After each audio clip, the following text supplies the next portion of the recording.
Well, we got top spark plug out, and we got the compression tester on it, and we're gonna see what we're making. I'm hoping for at least 90. I'll take 70 though, but 100 would be good. But 90 would probably all we're gonna get. Sure. Well, we got 75. I'll take it. Now it's time to do the bottom cylinder. Well, we got 75 on the bottom cylinder too, so based on that, that would make me think it's supposed to be 75. And I'll take 75. 70. It'll run on 75. If it's supposed to be 75, it'll run great. If it's not, it'll run kind of crap, but it'll still run. That's pretty good. We got spark on one cylinder. We got 75 psi on both. Could just be a spark, may just be a ground thing, or it could be the points. Got a flywheel puller coming. We'll figure out that later. Well, hail. Carb rebuild, new spark plugs, maybe an ignition coil, maybe a points kit. It couldn't even be the boot wire, for all I know. Maybe all this thing needs. Also, I haven't cleaned those ants out of the intake, so I just probably sucked all of them inside the crankcase. So, they'll be fine. Don't worry about it. Alright, so these spark plugs, these NGK Buzz, are like $5 a pop. So if I can help it, I'm going to try not to buy another one. Or try not to buy a new set, just because I'm cheap. So I'm just going to smack them with some carb cleaner and see if that cleans them up a good bit.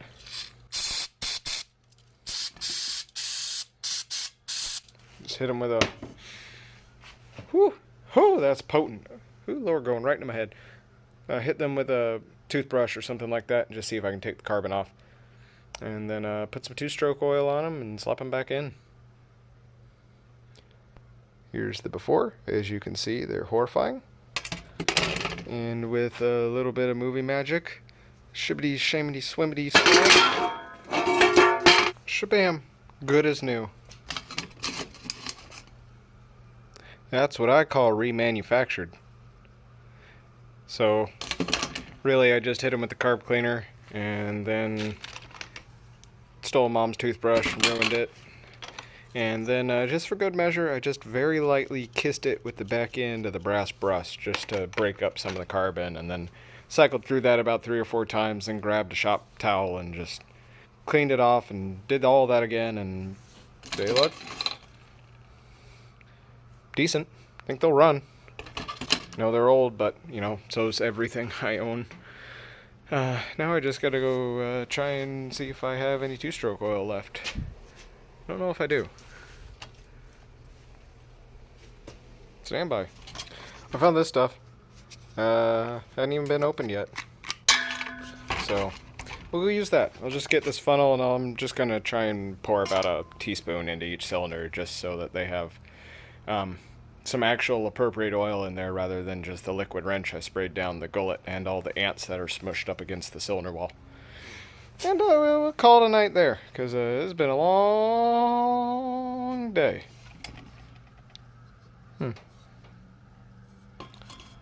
Never seen purple two-stroke oil before. New one on me. It's usually blue. Alright, well those are both back in, and I'm putting the spark plug wires back on, and I just realized may have been making low compression because I had 3 of these bolts out that apparently hold on the head gasket. It's a 2-part head gasket, apparently. And yeah, I just had 3 of the bolts out on one side right here next to the spark plug, so that could have something to do with the compression, maybe. So yeah. Huh, that's nice. So you have to remove like half of the head in order to change your ignition coils. That's a smart design. I don't have to do that to get the spark plugs out. It's just so much easier because they don't get in your goddamn way. Especially this guy. Not so much these two, but you kind of have to get these 2 off to get that guy off, and it's just annoying. So we're going to put that back together. Got a little bit of 2-stroke oil in there. That fought. I really needed to lean the thing on its side, but I ain't moving it. So we'll just... It's fine. Don't worry about it. Quit fussing. Well, just came out here and put something on it to hold it to the crank. When I spin the crank, just this side spins and not this. So I don't know if it's supposed to do that, but I'm pretty sure it's not. But we'll just run with it. Just came out here with a shovel and just scraped out as much of the dirt and leaves as I could, and there honestly wasn't too much. Maybe a bucket full. Yeah. Had a nice stainless steel, solid steel knife in there, so that's cool.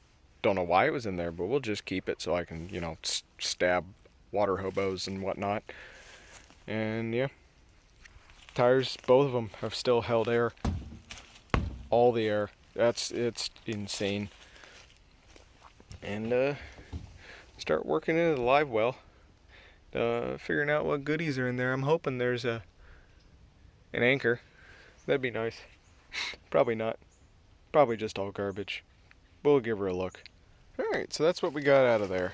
Looks like 2 emergency ponchos, some water-filled, waterproof matches, nylon rope, which might be in some kind of usable quality, probably not, and looks like a stick anchor and or a anti-water hobo bludgeoning device. And another jar, and a bunch of shards of broken glass, and some newspaper for some reason. And if I'm feeling correctly, I think there's another plug in here. And we're going to try pulling this out and seeing if we can drain it. Oh, God. It don't want to come out.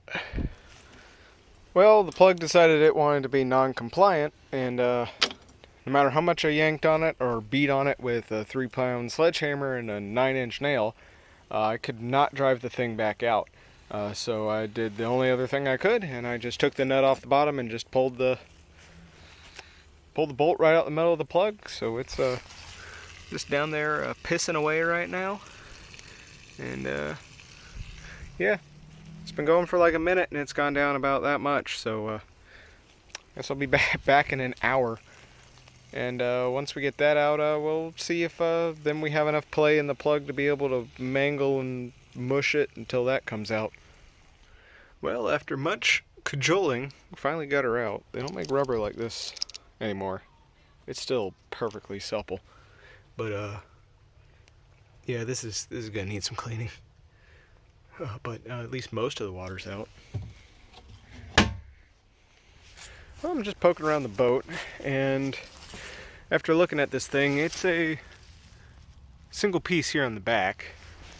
So I'm not going to be able to pull the back off to rebuild the transom. And I'm sure as hell not pulling this top half off to be able to try and fish the plywood out of there.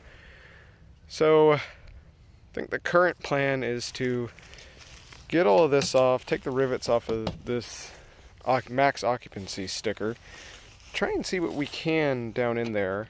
If possible, jam something here in the middle, just to give it some internal support. If I can get a board in there, I'll shove a board in there, because this bottom down here, that's still solid, but it's just basically everything from here to here. Well, all this too.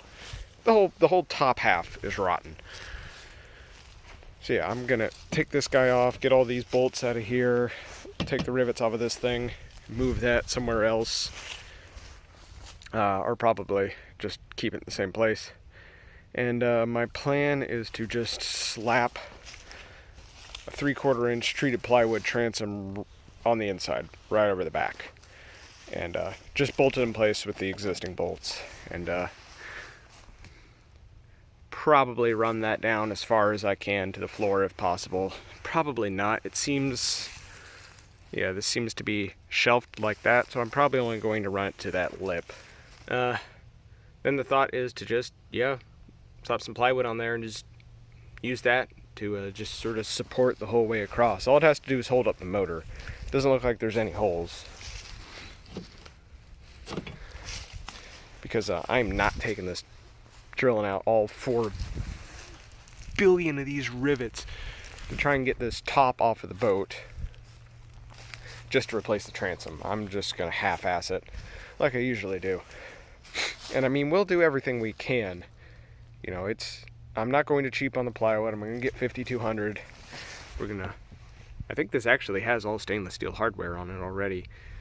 But yeah, we're gonna make sure it's nice and rock solid, and if possible, I want to get something in there just to extra reinforce it, like a sheet of aluminum or some starboard or something. I think I've got some cutting boards, nylon cutting boards that are about the perfect size that I bought to try and make gears out of, and then gave up on that, just bought gears for less.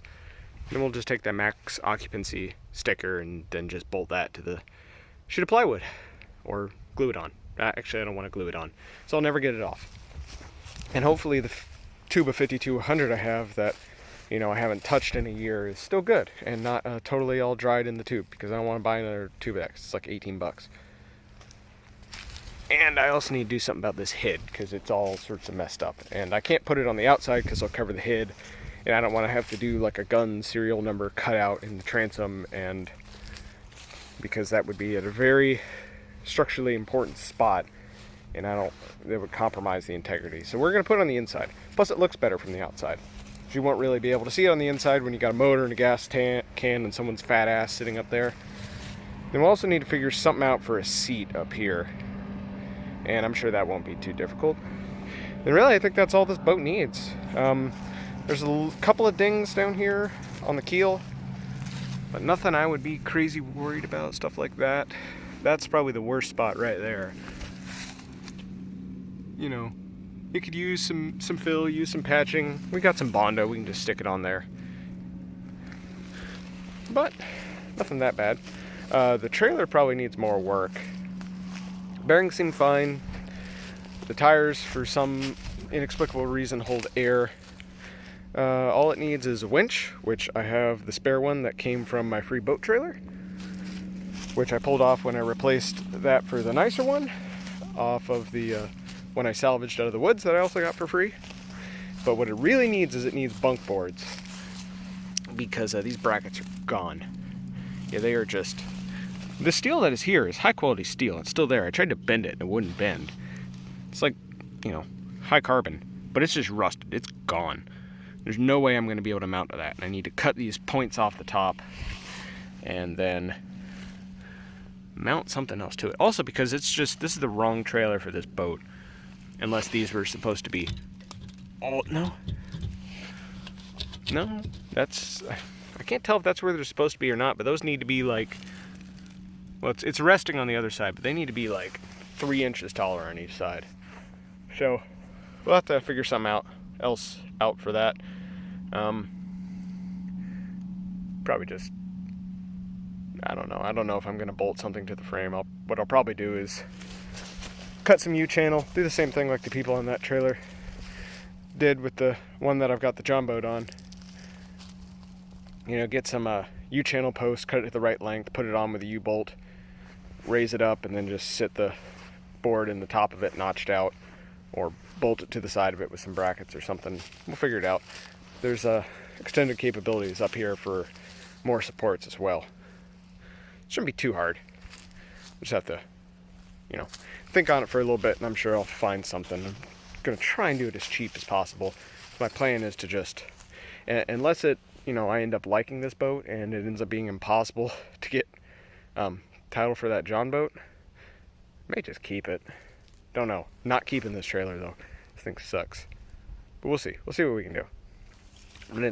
But next steps are replace that winch so I can actually lock it down. Replace those bunk boards so that the boat can be moved safely and sold safely, and replace the transom so that, or at least bastardize a transom into here so that we can put a motor on it. And then then at some point we maybe put it in the water, see what it does. Alright, got the transom cut to 8, and we've got this marked at 41, and this marked at 36, 2.5 on each side, 17.35 degree angle. Just snip off both ends, and that should be all we need. Then I've got these cutting boards over here that I'm about to make gears out of, and these would probably be great to reinforce that transom. I think these were it's like 10 bucks for that. I think I got another one that's cut up somewhere. And if that doesn't work, we still got all the extra plywood we'll have left over from the sheet. That thing over there. Alright, I'm gonna get cutting.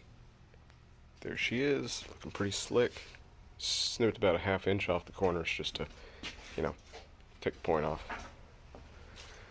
Just hope that fits.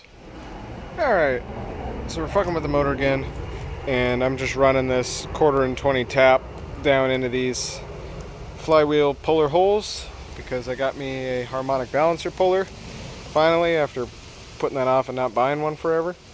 And these are 1/4", and I already went through with a taper bit. I'm going back with a semi plug or whatever the hell you call it. Not quite taper, not quite plug bit. And I'm just chasing these threads out. There's a bunch of like dirt from mason wasps and stuff and ant shit and whatnot. And I'm just cleaning her up, running her down until it bottoms out. Try not to crack the damn thing. There we go. And yeah, I'm just using the old blower to push all the dirt out. And I don't think that thing came with 1/4" bolts, which sucks, because as you know from the last boat I worked on, I am perpetually out of 1/4" bolts. So I'll have to run to the hardware store and buy some. It's gonna suck. I have to buy grade 8 too. Yeah. So what we're working on. Plan today is to get the flywheel off, inspect the points, see if anything crazy is going on there, clean all the ants out. And then the next thing is to get in there and try and free this throttle advance system, because that does not rotate at all. And when you turn the throttle, I don't know if you can see it. That's the shaft for the throttle. You know, I've got, you know, maybe a 1/4 turn there. Not even a 1/10 of a turn there, because there's so much slop in those gears. And nothing right there. This is supposed to be moving in. I got a little bit of play now. I had nothing before. But this is supposed to turn inward as this turns. It's supposed to turn and then push this, and then that pulls this, which then moves this whole throttle advance, which shifts the points around on the camshaft, and that's how you get ignition timing. And it ain't doing none of that. So we're gonna make that work after we inspect the points. And yeah, but first I gotta get the flywheel off. And I got the nut broken free, but I need to go buy some 1/4" bolts. So see when the hell that happens. Well, after doing some poking, I think I know where it's sticking. So I turn the handle and it rotates fine right there at that joint. And then I can rotate really hard and nothing happens. Just sort of flexes the whole system. But then I can come over here and I can push on this. This moves. I can get this to go with two hands, you know, about an inch. It seems to me that, see, look, that's rotating free down there. All of this is rotating free. All that's rotating free. However, this needs to be hitting this. That's max throttle. And this needs to be pushing on this lever over here to be able to actuate all of this bullshit over here and run the throttle. So yeah. No, I know you can't see, but yeah. This needs to be hitting that, so we still got a ways to go. And I think the issue is this guy right here. This plastic gear is not moving. Whatever is inside of here, whatever bushings or whatever bullshit is in there, isn't doing what it's supposed to be doing, which is no good. So somehow we're gonna have to get in there and get that out. And I'm hoping I can just take this cotter pin out, fold this out of the way. Looks like there's 2 bolts right there. I'll probably have to take the recoil starter off again, get these 2 out, and then I should hopefully be able to get this gear out of the way. Once that's out of the way, I might be able to do something about that. So that's what we're gonna try. Because she's not moving there. She's definitely not moving right there. I'm pretty sure this is supposed to be spinning in order to actuate that gear. I'm supposed to be able to turn this way, and that's supposed to go that way, and that's supposed to turn those teeth that way until it bottoms out over there. But we're not getting that. Alright, I don't know how the hell I'm supposed to do this, but I got a bunch of grade 8s, and I'm just going to put this on here and see if it comes off.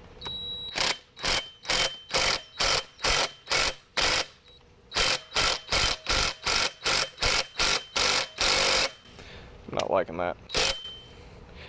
Stand by. Alright, so all it took was a shit ton more persuasion, but it popped free.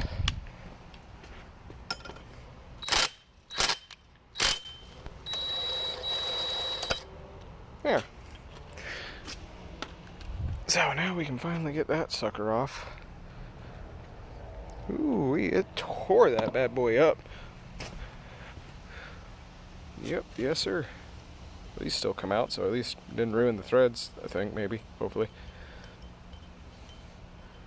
Give me a sec to get these out. Ah, fucking cunt. Alright, let's see what's under here. Come on, don't fight. Come on, just let it happen. There we go. Far less dead ants than I was expecting. I'm guessing the points are underneath that thing. I guess this is the pickup for the coils. Or, well, the coil itself. I don't really know what those are. I guess boosters, capacitors, something. I don't know. I'm not an electro-magician. So yeah, there's the coil. So if there's only one coil, then I guess it's not the coil if I got spark going one way. If there's only one set of points, then I guess it's not the points. I guess it just, opens twice. That would make sense since there's two sets of magnets.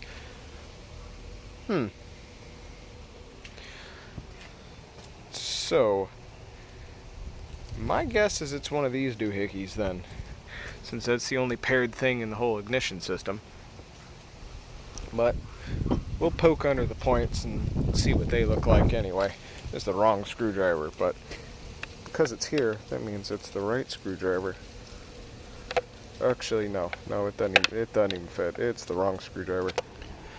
Oh, it looks like this sucker doesn't have points. This is some kind of sensor. Huh.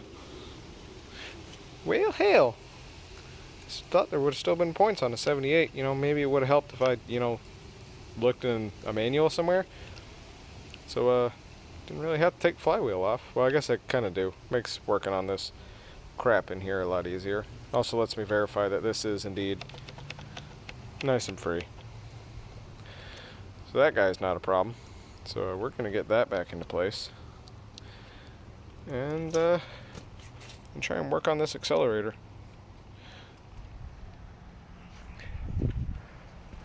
Well, we got her pulled down to brass tacks. Got that whole throttle assembly out. This gear down here is fine. It rotates. The whole advanced system is nice and smooth. This right here is actually the idle, basically rev limiter, because if you change it into full throttle, you can go basically a little bit, or put it in reverse, you can go a little bit further. You put it into forward, it goes all the way over and actuates that. So that doesn't need to be adjusted. Let's see. Got all that out. Took the fuel, whatever the hell, jigger thinger apart. Fuel pump, something, whatever it is. So I could get this hose off of the bottom, which is going to need to be replaced. And this is some of the throttle, so I could get that off the carburetor. And now we can finally pull the carb off and see what the hell's going on in here and how many ants are in the float bowl. So that's what we'll be looking at next.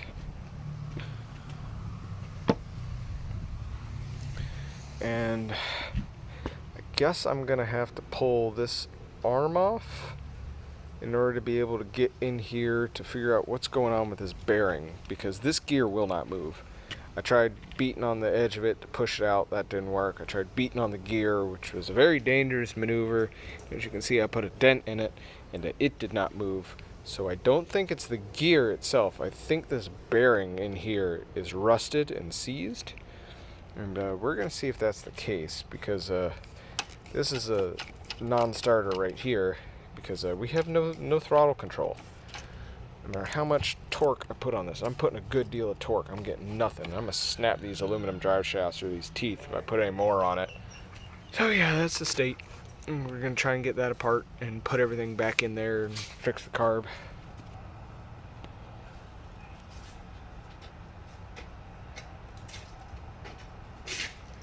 Yeah, that's what I was afraid of. There's an ant nest inside the crankcase. We're gonna have to do something about that.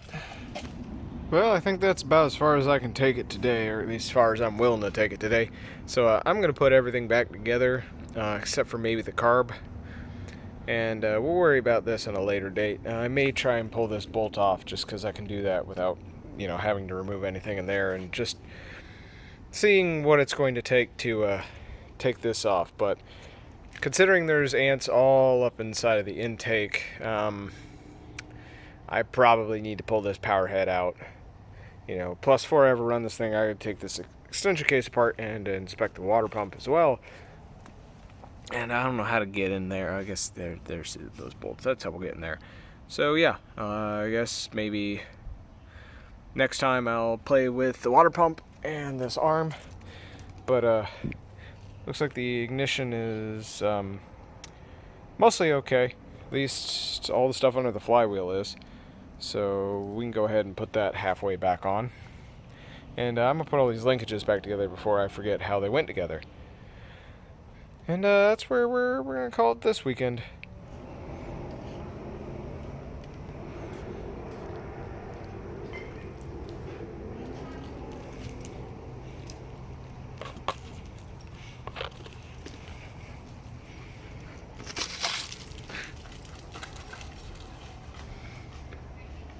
She is addicted to toilet paper rolls. Or paper towel tubes. I don't know what's wrong with her. I don't know. I'm sorry, I have nothing for you. You're gonna have to steal it.